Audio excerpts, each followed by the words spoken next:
우리 옆에 분 보면서 인사하겠습니다. 기도합시다. 요한복음은 예수님은 누구신가 라고 하는 그 주제에 맞춰서 기록된 성경입니다. 그 예수님은 누구신가 라고 하는 이 내용은 우리가 진리를 또 진실을 아는 차원에서도 중요하지만, 또 하나는 예수님이 누군가를 알게 됐을 때, 예수님이 어떤 일을 행하셨는가를 알게 됐을 때 바로 내가 누구인지, 또 나는 어떤 삶을 살아왔었고 또 앞으로 어떻게 살아가야 하는지를 알게 합니다. 마치 우리가 거울을 볼 때 내가 보이듯이 우리 자신을 볼 때는 예수님이라는 거울을 볼 때 가장 잘 깨달을 수 있고 진실과 진리를 이해할 수 있게 됩니다. 사람들은 그래서 여러 가지로 자기를 봅니다. 훌륭한 성공한 사람들, 또 혹은 실패한 사람들, 가족들. 그러나 그런 것을 통해 나를 깨달을 수는 있는 건 사실이지만, 나의 진정된 모습, 하나님께서 나를 창조하실 때 가지고 계셨던 진짜 나, 그리고 인간으로서 또 하나님이 이 땅에 나를 보낼 때 기대하고 있는 나의 삶에 대한 것을 정확하게 보려면 최고의 거울은 예수님밖에 없습니다. 그분은 바로 하나님의 아들이시고, 우리는 그분을 영접했을 때 하나님의 아들들이 되기 때문입니다. 그래서 예수를 아는 건 곧 나를 아는 일이 되는 것이죠. 자, 내가 어떠한 자인가?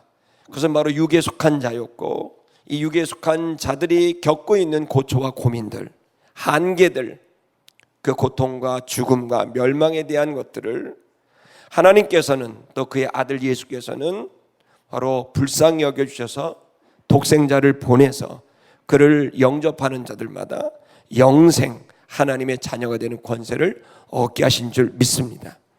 자, 그 이야기를 이제 쭉 해나가고 있는데요, 결국 예수 그리스도를 영접함으로 우리에게 얻는 그 결과는 물이 변하여 포도주가 되듯이 손발 씻는 더러운 물이 바뀌어서 최상품의 포도주가 되듯이 더러운 우리들이, 추한 우리들이 바뀌어서 거룩한 하나님의 자녀로 변화된다는 것, 그것이 바로 주께서 이 땅에 오신 이후 예수를 영접한 자들이 얻게 되는 복이라는 걸 알려주고 있는 것입니다.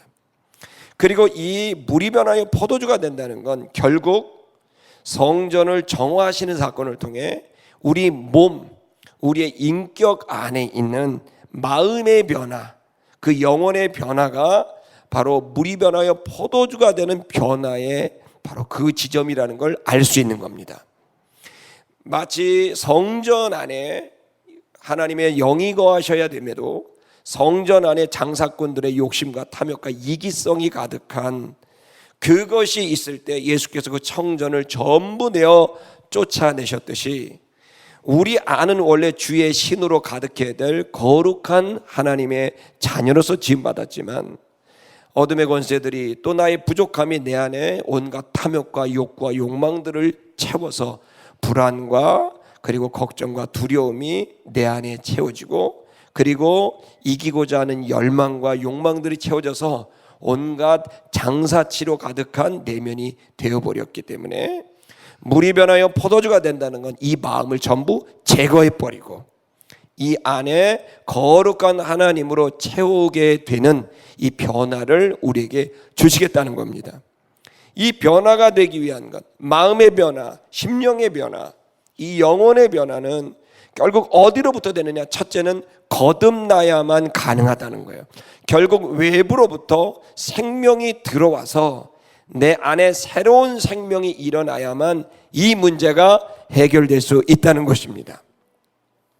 그래서 이 사람들은 이 거듭나는 이 문제, 이것에 대해서 니고데모가 대화하시는 내용이 3장에 기록된 내용이라고 한다면, 자, 4장에 가서는 무슨 얘기를 하고 있는가 하면, 거듭났어도 혹은 거듭나지 못한 사람들이 이 내면의 마음이 그렇게 혼재되면 반드시 뭐가 되느냐?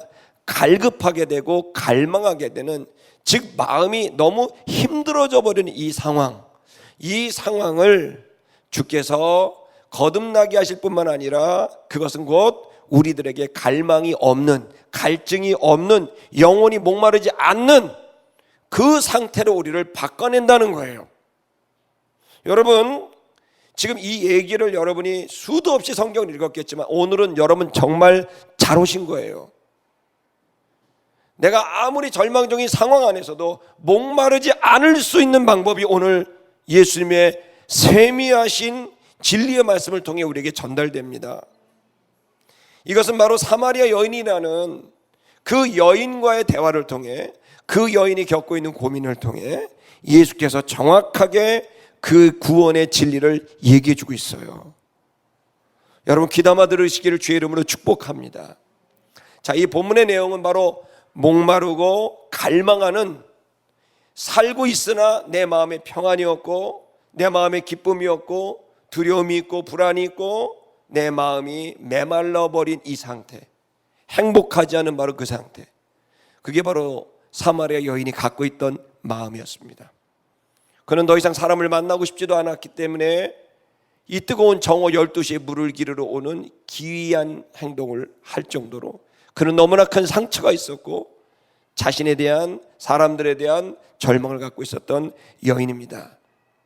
이 여인을 주님이 1대1로 만나시면서 나누신 이 대화는 오늘날 수많은 사람들이 겪게 되는 이 내면의 문제, 마음의 문제, 갈망의 문제를 예수께서 해결하시는 놀라운 진리의 말씀입니다.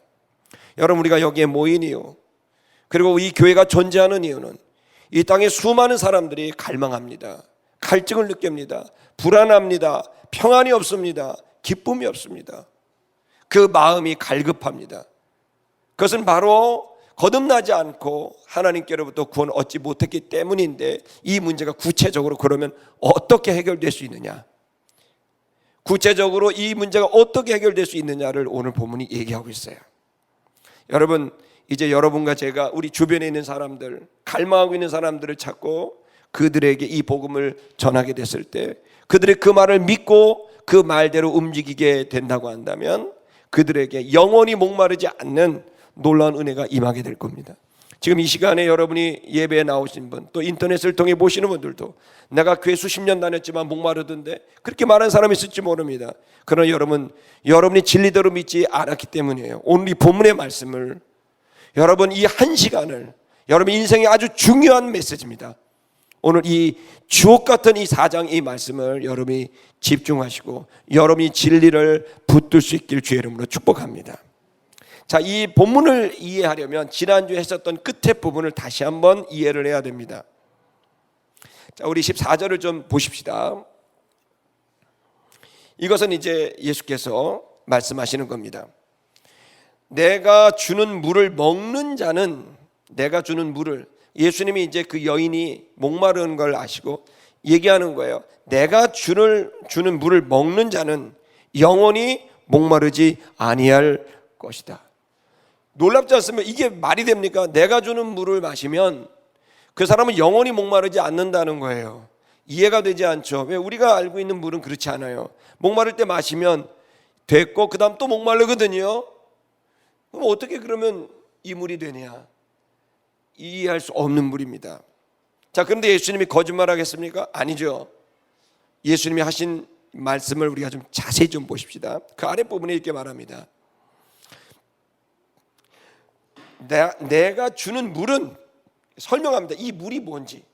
내가 주는 물은 그 속에서 되리라, 이렇게 되어 있습니다. 그 속은 인칭 명사거든요. 대명사거든요. 그 사람 속에서 되어진다. 기노마이에가, 이 물은 이다라는 비동사가 아니에요. 이 물은 변화된다는 거예요. 이 물은 이렇게 되어진다. 어디서? 그 물을 마신 사람 속에서 되어진다. 이 물의 정의를 말하는 게 아니라 이 물은 바뀐다는 겁니다. 어떻게 바뀔까요? 아래 보면 주어를 동일하게 말합니다. 샘이 되리라. 물과 좀 다른 명사입니다. 물이 나오는 게 샘입니다.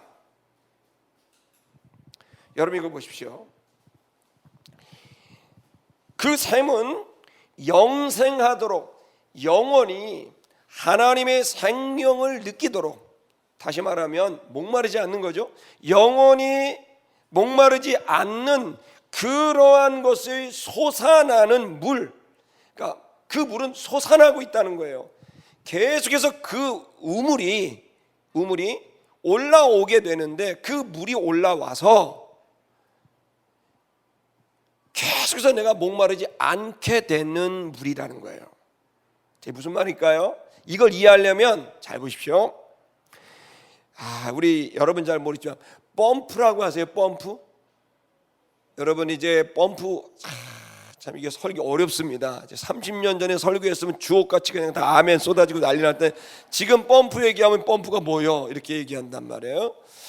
자, 여러분 한번 좀 영화를 한번 생각해 보시고, 어떻게 되냐면 집이 있고요. 그 집 앞에 파이프가 이렇게 올라와 있고요. 큰 이게 주전자 같은 게 이렇게 올려 있습니다. 요게 목이 있어서 그래서 물이 나오고, 옆에는 작대기가 달려가지고 이렇게 돼 있습니다. 뭔지 아세요? 네, 감사합니다. 자, 이게 있습니다. 이게 있는데, 이게 이제 보면 보통 말라 있습니다. 보통 쇠로 돼 있습니다. 말라 있죠. 자, 마른 상태에서 있습니다. 근데 그건 원래 물을 얻는 곳입니다. 거기서 작대기를 이렇게 위아래를 하면 물이 올라오게 되는 거 우리가 봤죠. 자, 그런데 말라 있는 상태에서 내가 목이 말라서 작대기를 하면요, 퍽퍽 이런 소리밖에 안 들리지 물이 올라오질 않죠. 자, 물이 그 속에 있지만 그 파이프가 그 집안 안반 밑에 박혀 있어서 거기에서 물이 올라오게 되어 있는 건데, 그 물이 밑에 아무리 있어도 그 펌프가 말라 있으면 아무리 해도 물은 올라오지 않고 목마른 상태가 되는 거죠. 자, 여러분 이렇게 상상하십시다. 여러분 안에 펌프가 있다고 생각하십시다. 자, 예수님의 얘기입니다. 내가 주는 물은, 내가 물을 일정량을 준다. 근데 이 물은 샘이 되게 만드는 물이다. 예를 들어 이 물을 이렇게 생각해요. 마중물이라고 그럽니다. 여러분 여러분 영화를 또 상상하십시오. 우리 청년 여러분, 아는 분들은 그 상상하고, 이 샘이 쇠로 된 게 펌프가 말라 있습니다. 아무리 해봐야 물을 못 얻고 목마릅니다. 그러면 어떻게 될까요? 옆에 보면 이렇게 넓은 이제 대야가 있습니다. 거기에 바가지가 있죠. 바가지를 퍼가지고니 거기다 붓습니다. 붓거두면 푹푹푹푹 소리가 나기 시작합니다. 근데 그거 갖고 안 됩니다. 그럼 한 바가지를 더 버갖고 누면 푹푹푹푹 하다가 아무 소리 안 들고 뿍 하면서 물이 쑥 나옵니다. 상상이 안 되시네요. 물을 붓습니다. 그러면 메말랐던 펌프에 물이 올라오기 시작하면서, 안반에서 물이 올라오면서, 그 다음부터는 이게 슬슬해도요 물이 콸콸콸콸 쏟아집니다. 이제 심지어 가만히 둬도 올라올 정도로 안반수 같은 데는 그렇습니다. 압력이 있어가지고, 그러니까 슬쩍슬쩍 해도 말이죠 물이 막 뽕뽕뽕뽕 올라옵니다. 자, 여러분 안에 펌프가 있다고 제가 말하면 믿으시겠습니까? 여러분, 모든 사람들은 이 안에 기쁨과 평안의 펌프가 있습니다. 이걸 샘이라고 표현을 하겠습니다. 이 샘이 있습니다. 이 샘이 있는데 이게 말이죠, 어릴 때 나와요. 지금 보면은 애기들 봐봐요. 애들은요 이 샘이 터져 있습니다. 할렐루야. 조금 전에도 우리 애기들을 보면 잘 웃어요. 애기들 잘 웃고요. 근데 어른들 보세요. 어른들은 막 안 웃어요. 샘이 막혀 있어요. 어린애들을 보면은 그 순수한 애들을 보십시오. 이제 제가 지난 수요일 날도 상주에 인터컵 거기 본부에 설교를 하려고 가는데, 거기에 우리 그 하선이, 우리 김진우 선생님 딸 아들이랑 같이 갔어요. 뒷자리에 앉아 있으니까 뭐예요? 애를 이렇게 보면 제가 가면서 그냥 애한테 이러잖아요. 깍 웃어요. 애가 샘이 이미 터져 있는 것 같아. 아니 웃고 그냥 행복한 거야. 뭐 물어보지는 않아도, 말도 못하기 때문에 행복하니 물어볼 수 없지만 웃는 거 보면 알잖아요. 그래갖고 이렇게 하고 하면 이렇게 하면 만약에 말이에요, 내가 옆에 아저씨한테 이렇게 보세요. 뭐야 이거 이렇게 나오면 셈이 막혔거든. 셈이 막힌 겁니다. 여러분, 좋은 걸 좋게 안 봅니다. 이게 사람이 살아가면서 그 죄가 우리 안에 들어왔고, 그 죄는 나 중심적 사고인데 하나님 중심이 아니라 자기 중심으로 가다 보니 점점 더 우리는 어떻게 됩니까? 바르지 않은 여러 사건들을 나 중심적으로 해석하다 보니 정보도 부족한 데다가 연상력도 떨어지고 감정도 흔들리니까 내가 좋은 거를 얘기하는데 이제 좋은 게 좋은 거로 안 느껴지기 시작하는 거예요. 그러면서 거기로부터 상처를 받기 시작하면서 자기의 어떤 가치관이 형성이 되고 세계관이 형성이 되는 거예요. 그래서 그런 사건들이 관계 속에서 일어나게 되고 사건 속에 일어나게 되면서 사람들은 점점 이 우물이 막히게 되는 거예요. 마귀가 거기다 돌덩이를 집어넣고 상처라는 쓴 독약 같은 것들을 퍼뜨리니까 여기가 다 막혀버려서 나중에는 인생 자체가 행복과 기쁨과 소망은 없고 인생은 다 힘든 거야 라고 말을 하고 포기하고 싶고 그만두고 싶고 밉다 싫다 이런 말들이 내 속에 있으면서 아무리 좋은 게 내 앞에서도 웃지도 않고 울지도 않고 그냥 다 귀찮고 이 셈이 막혀버리는 일이 벌어지게 된다는 겁니다. 예수님 지금 하신 말씀이 뭐냐면 죄가 우리에게 그걸 가지고 온 거예요. 그래서 이 셈들이 막혀버리게 됐어요.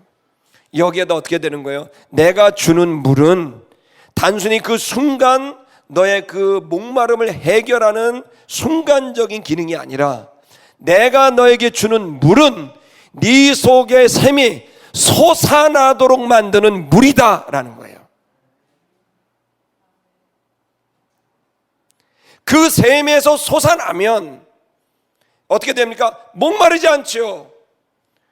물 1.5리터를 마시는 게 아니고 이 셈에서 셈이 터지게 되면 1.5리터가 뭡니까? 평생 나올 물, 그 셈을 우리에게 주시겠다는 겁니다. 막혀버리고 단절된 이 셈을 영생하도록 솟아나는 물, 솟아나는 물이 되게 만드는 건 내가 너에게 주는 물이 그걸 만들어 버린다는 거예요. 그래서 영원히 목마르지 않게 되는 겁니다. 여러분, 모든 사람에게는 우물이 있습니다. 사람은 사실 이 우물은 외적인 것에 의해서 기쁜 게 아닙니다. 어떤 예수를 믿던 안 믿던 어느 어릴 때라도 우리는 외부와 상관없이 아무리 가난한 집 애들이 활짝 웃고 이런 거 보면 신기하잖아요. 걔네들은 아무 관계가 없는 거예요. 그냥 즐거운 거니까 즐거운 거란 말이에요. 그러나 이제 외부적인 것들을 알게 되고 내면에서 있는 게 알게 되고 막 그러면서 나는 뭐가 가정이 어떻고 부모가 어떻고 돈이 어떻고 공부가 어떻고 머리가 어떻고 막 그 과정들이 만들어지면서 이제 이 우물은 완전히 건조해지고 막혀버리게 돼버린다는 거죠. 자, 예수님 뭘 얘기하는 겁니까? 그 물을 다시 터뜨리겠다는 거예요. 내가 주는 물은 영생하도록 솟아나게 하는 셈이 되게 하는 것이다. 할렐루야.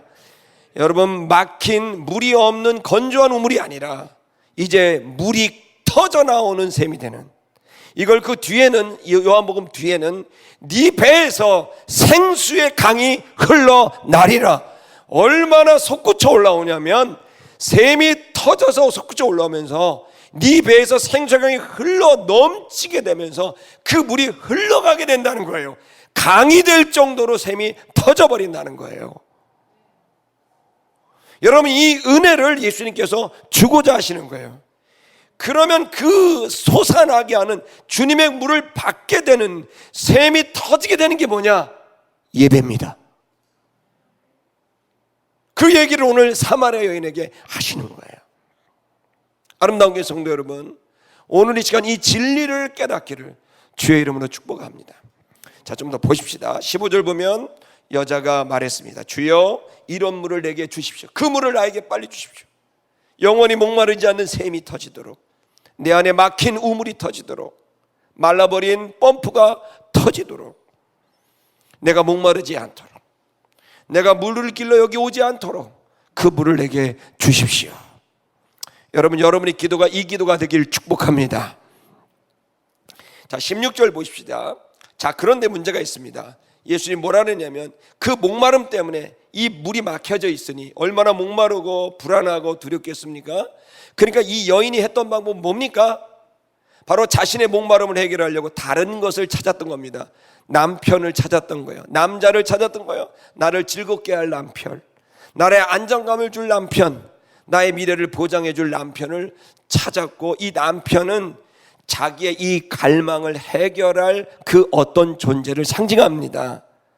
자, 그러니까 예수님께서 이 갈망하는 여인에게 첫 번째 질문이 뭐였냐면 16절에 그가 그녀에게 말했습니다. 너는 가라, 불러와라 네 남편을 여기로 오게 하라. 이 질문을 던진 이유는 이 여인이 이미 자신의 갈망, 이 불안, 이 두려움을 해결하기 위해서 근본적인 문제가 아닌 다른 어떤 자신의 방법대로 그 문제를 풀어왔다는 걸 말해주고 있는 것입니다. 자, 예수님께서 그 남편을 데려오라고 말을 하자 17절에 말합니다. 여자가 대답했습니다. 그가 그에게 말했습니다. 나는 남편이 없습니다. 남편이 없다고 시치미를 뗍니다. 근데 이건 진심이기도 하고 거짓이기도 합니다. 남편은 사실 5명이나 있습니다. 그러나 없다고 한 말은 누구 하나 내가 바랬던 기대감을 채울 만한 남편은 없다는 것이고, 그리고 내가 그렇게 떳떳하지 못하다는 걸 말하고 있는 연약하고 죄책감에 눌려있는 여인의 고백입니다. 자, 그러자 예수님께서 말을 합니다. 네가 남편이 없다 하는 말이 옳구나. 네가 진실을 말하고 있구나. 솔직하게 나에게 말하고 있구나. 그러면서 18절 말합니다. 너는 남편이 5이 있지 않니? 그리고 지금 있는 사람도 네 남편이 아니다. 그러니까 이 여인은 지금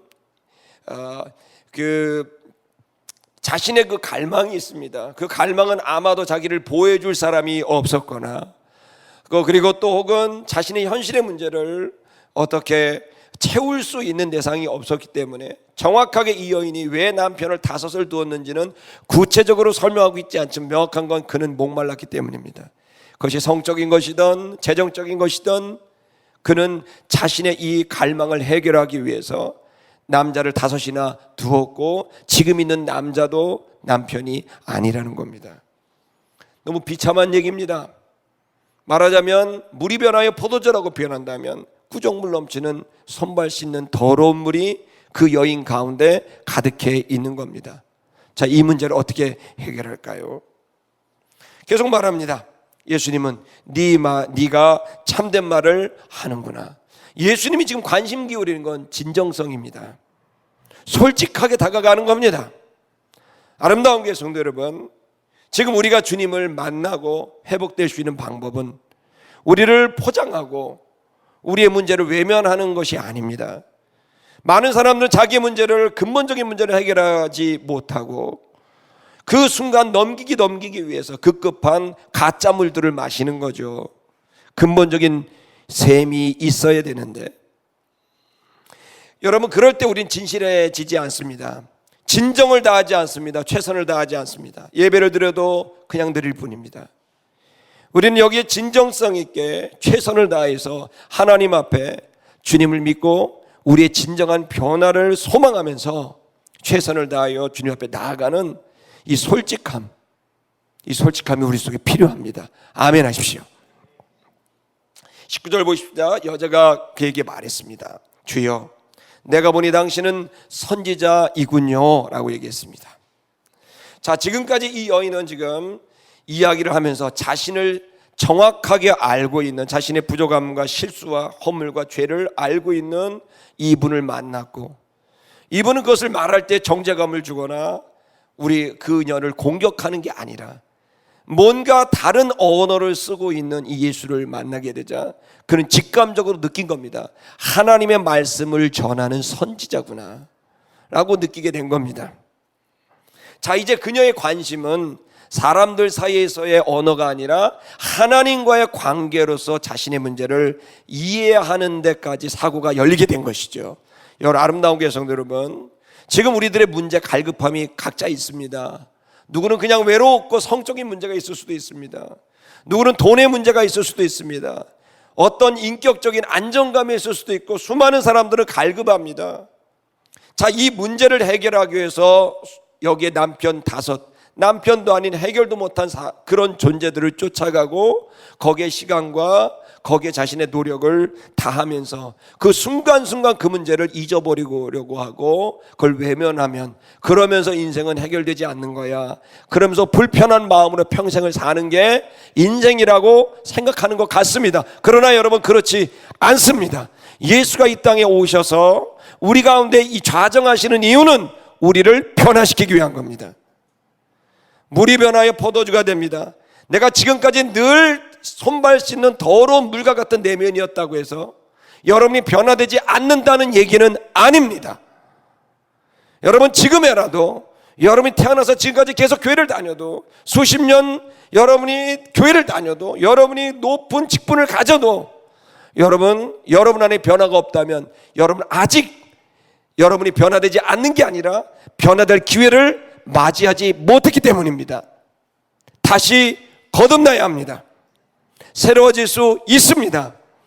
여기에서 이 여인은 자신의 문제를 사람들의 관계, 어떤 현실적인 관계와 어떤 그 문제 해결 방법으로 찾은 게 아니라 드디어 선지자 하나님의 말씀, 진리에서 답을 찾으려는 행동을 합니다. 지금도 수많은 성도들이 교회를 오지만 자신의 근본적인 문제, 내면의 문제를 하나님과 씨름해서 풀려고 하지 않고 다른 어떤 걸로 풀려고 하는 이중적인 신앙생활을 하는 사람이 많습니다. 죄송한데 그분들에겐 이 셈이 거의 없을 겁니다. 대체되는 물들을 마시고 대체되는 것들을 계속 먹으면서 근본적인 문제를 해결하지 못하고 살아가는 그냥 교회만 다니는 사람들일 거예요. 오늘 여러분 이 시간 여러분이 이 본문의 말씀에 진리를 붙들어서 그 문제가 오늘 해결되기를 축복합니다. 그러자 그 여자가 얘기를 합니다. 슬쩍 꺼내는 얘기가 자신이 생각했던 바로 예배와 관련된 얘기를 하게 됩니다. 왜 그랬을까요? 이 여인도 본능적으로 느낀 겁니다. 바로 예배를 통해서, 하나님을 통해서 이 문제가 해결될 수 있을 거라는 본능적인 생각인 거죠. 자, 이렇게 얘기합니다. 우리 조상들은 이 산에서 예배했습니다. 당신들의 말은 예배할 곳이 예루살렘에 있다고 합디다. 자, 이 여인은 자기가 최종적으로 이 문제를, 자신의 문제를 해결할 게 하나님과의 관계라고 생각을 했던 것 같습니다. 그리고 그 하나님과의 관계를 예배라고 이해를 한 거죠. 자, 그래서 자기가 이 이야기를 이제 던지게 됩니다. 그러자 예수님께서 말씀하시죠. 예수님이 그녀에게 말했습니다. 너는 내 말을 믿어라. 네가 지금까지 조상들에게 들었던 얘기, 네가 풍문으로 들었던 얘기, 네가 알고 있는 모든, 네가 생각했던 얘기, 그 모든 얘기가 아니라 내 얘기, 내 말을 믿어야 한다. 아주 단호하게 여기서 이 여인이 다른 선택을 하지 않도록, 이에 비해서 니고데모는 어떻습니까? 자기 생각, 바리새파의 생각이 앞섰습니다. 여기서 예수는 명확하게 말합니다. 네가 지금 내 말을 믿어야 네가 이 문제를 해결할 수 있어 라는 얘기를 하는 거예요. 저는 이 시간 여러분에게 말합니다. 여러분도 똑같습니다. 예수님의 말씀을 믿으셔야 합니다. 계속 얘기합니다. 여자여, 때가 이르렀다. 현재형입니다. 지금 이르렀다. 중간 때, 수동 때, 뒷번호, 이거는 하나님이 지금 이 일을 행하셨다. 이제 때가 됐다는 겁니다. 각 때마다, 시즌마다 달라집니다. 여러분, 겨울은 겨울답습니다. 봄의 시즌이면 봄답게 옷을 입습니다. 여름의 시즌이 되면 여름답게 옷을 입고 행동합니다. 마찬가지입니다. 우리가 주체적으로 사는 건 중요하지만 더 중요한 건 주님의 때입니다. 주님의 때 속에, 우리 속에 있는 겁니다.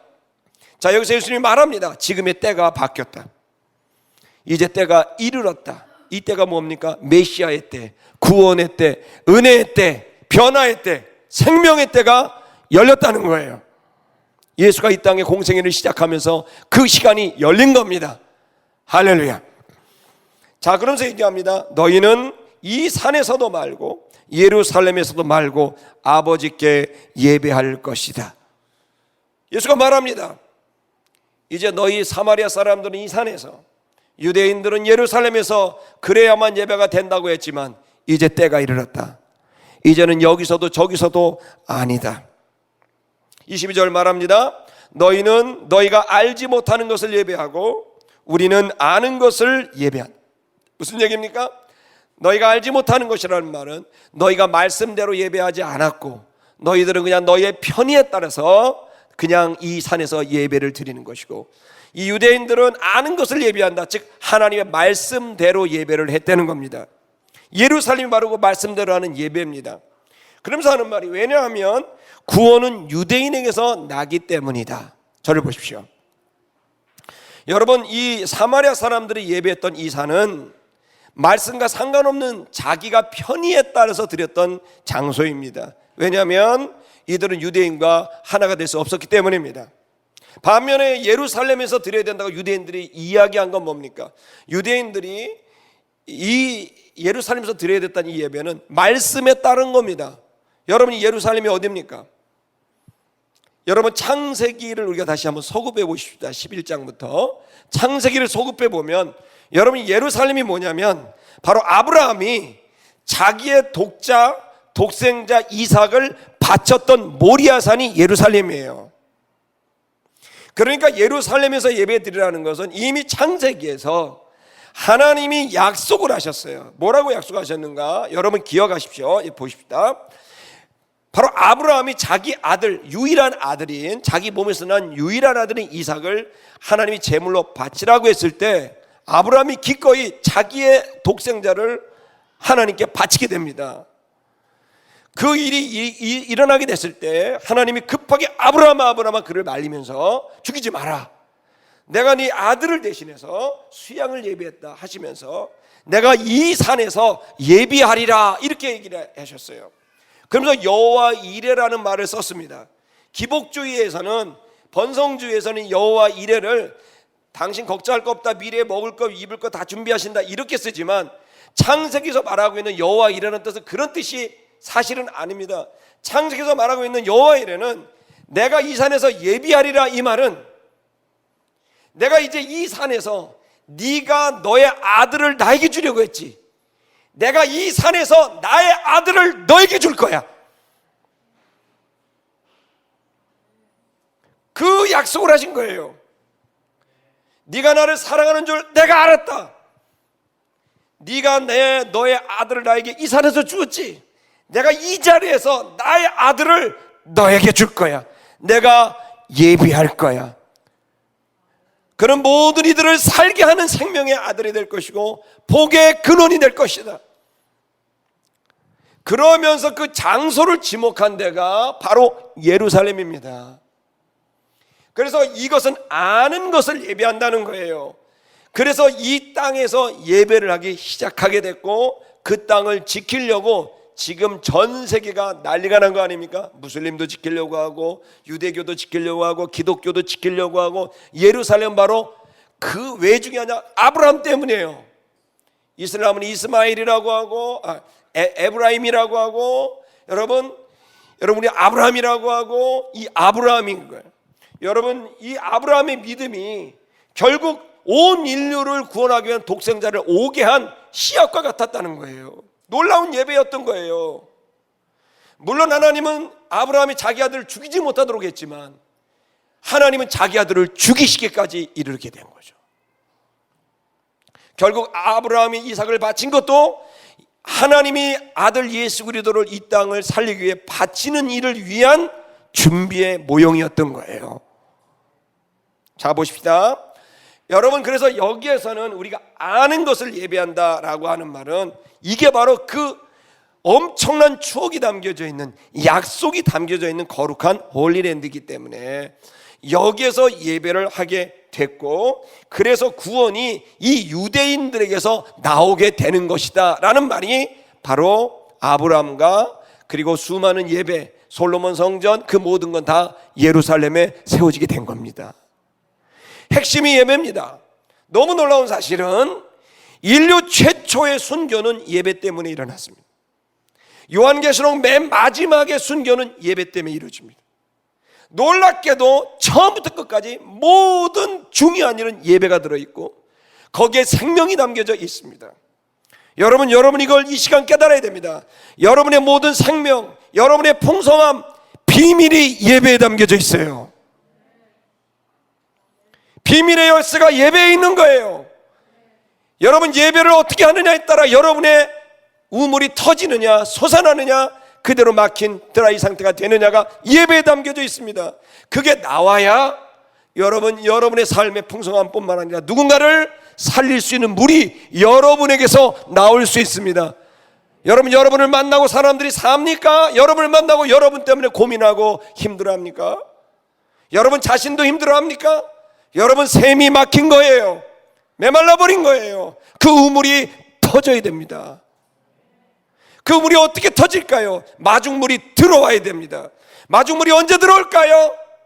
신령과 진정으로 예배하게 될 때, 마음을 다하고 목숨을 다하고 뜻을 다하여 예배할 때, 그 우물이 한 방울의 물이 내 영혼에 떨어지게 됐을 때 막혔던 우물이 솟아나는, 영생하도록 솟아나는 샘물이 터지게 되는 겁니다. 예배를 제외하고 예배를 무시하고 예배 최선을 다하지 않다면 죄송해요, 계속 목마르실 거예요. 이 목마름을 해결할 방법은 예배에 있습니다.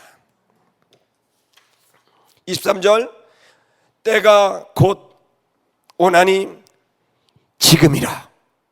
그 사마리아 여인은 놀라운 체험을 합니다. 그 여인 때 예수님이 선언을 한 거예요. 지금 그 샘물이 터지는 예배가 시작됐다. 그건 장소의 문제가 아니다. 그 예배는 장소의 문제가 아니라 신령과 진정, 마음을 다하고 목숨을 다하고 뜻을 다하는 그 진정성에 담겨져 있다. 계속 얘기합니다. 참으로 예배하는 자들은 진심으로, 진실되게 예배하는 자들은 예배를 한다. 야, 진실되게 예배하는 사람들은 예배를 한다는 거예요. 이게 바로 우물이 터지는 방법입니다. 진실되게 예배할 수 있기를 축복합니다. 그리고 어떻게 예배합니까? 아버지께 예배합니다. 신령과 진정으로. 이거에 대한 해석이 분분합니다. 신령이 영이냐 성령이냐 아니면 나의 영이냐, 내 영으로 예배하는 거냐 성령으로 얘기하는 거냐 분분합니다. 또 진정이 진실로 얘기하는 거냐, 내 진실로 얘기하는 거냐 아니면 진리로 얘기하는 거냐, 예배하는 거냐 분분합니다. 근데 여러분 이 본문이 뭐와 짝이냐면 레위기 말씀과 짝인 거예요. 이건 뭐냐면 마음을 다하고 목숨을 다하고 뜻을 다하여 주 너의 하나님을 사랑하라 하지 않으셨느냐라고 하는 말씀과 되는 거예요. 그건 레위기에서 예배하는 자의 마음의 태도와 자세를 말하고 있는 거거든요. 즉 다시 말하면 이 본문은 신령과 진정이란 말은 결국 성령이라 해도 되고 내 영이라고 해도 됩니다. 중요한 사실은 영으로 예배하라는 거죠. 진정이라는 거는 진리로 예배하라는 말도 되고 그 내 마음의 생각대로 내 마음의 생각을 잘 잡아서 하라는 얘기도 됩니다.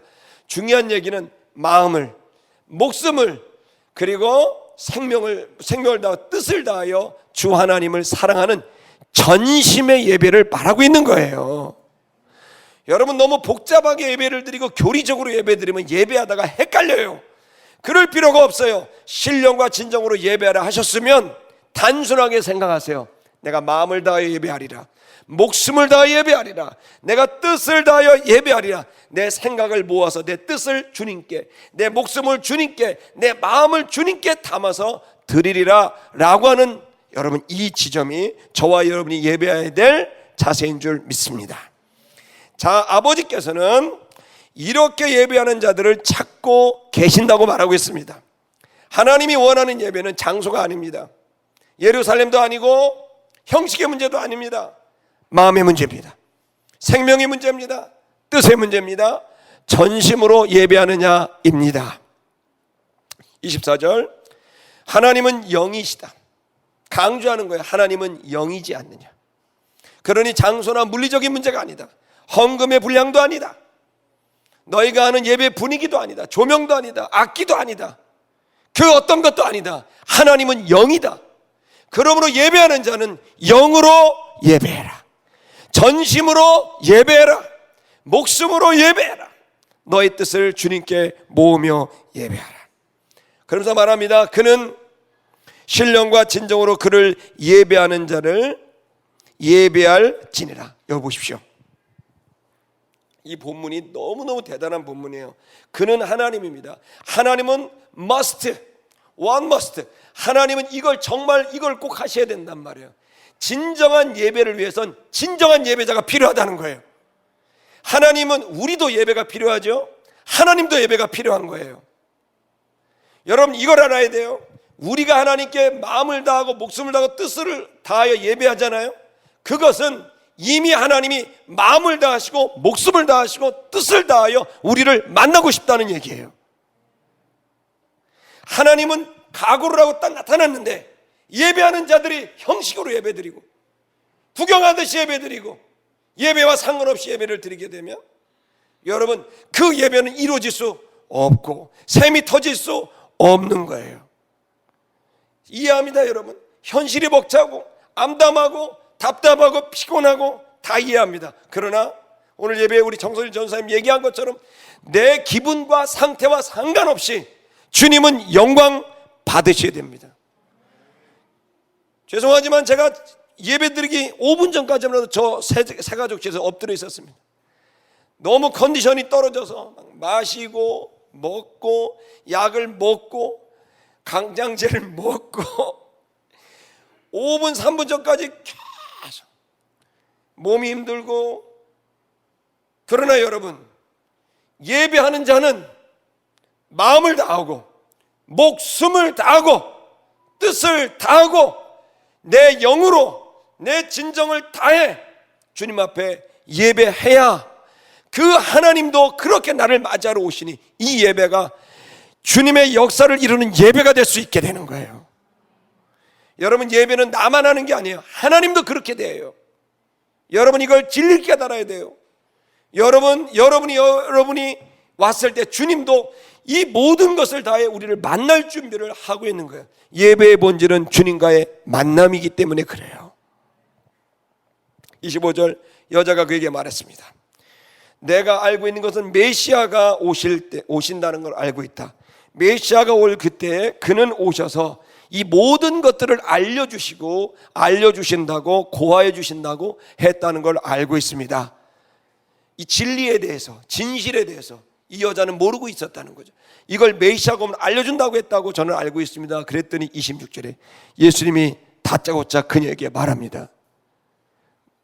너에게 말하고 있는 바로 내가 그 메시아다. 놀라운 얘기. 그 순간 이 여인은 전율을 합니다. 그 순간 이 여인은 이 짧은 대화 속에서 메시아를 그냥 만나버리게 돼요. 다음 주에 이 뒷구절이 나오게 되는데 여러분 놀라지 마십시오. 이 여인이 엄청난 감동을 받고 자기 동네로 들어갑니다. 수가성에 들어갑니다. 이 수가는 술 취했다는 뜻입니다. 이 술 취한 도시로 들어가서 사람들에게 내가 메시아를 만났다고. 거기는 모든 성의 사람들 다 데리고 나옵니다. 예수께로. 그리고 예수를 만나게 합니다. 그리고 그 사람들이 얘기합니다. 이 여인에게 내가 너 때문에 믿은 게 아니라 이제 그를 만나니 내가 믿게 됐다고 말하면서 수가성 사람들이 다 예수 믿고 구원받는 역사 일을 하게 되는 거예요. 예배가 뭐로 나옵니까? 선교와 구원으로 나옵니다. 자 여러분 예배가 선교와 직결됐다는 걸 알 수 있어요. 하나님의 일은 다 예배로 이루어지는 거예요. 그 예배가 결국 하나님의 일도 이루고 하나님의 선교도 이룹니다. 자 여러분 이게 흘러가려면 먼저 이 예배가 가장 중요한 우리 안에 나의 메마른 샘에 물이 부어져야 됩니다. 물이 부어질 수 있는 유일한 방법은 전심을 다한 예배입니다. 피곤하셔도 지쳐도 마음이 힘들어도 여러분 전심으로 예배하세요. 그러면 여러분 메말랐던 여러분의 우물에 마중물이 떨어지게 될 때 그때 펌프질을 하면 말이에요, 물이 터지게 됩니다. 그러면 여러분도 살고 여러분 주변에 있는 사람들을 살리게 되는 역사가 일어나는 거예요. 여러분이 그렇게 사십시다. 우리 옆에 사람 보면서 우리 이렇게 축복하십시다. 전심으로 예배하십시다.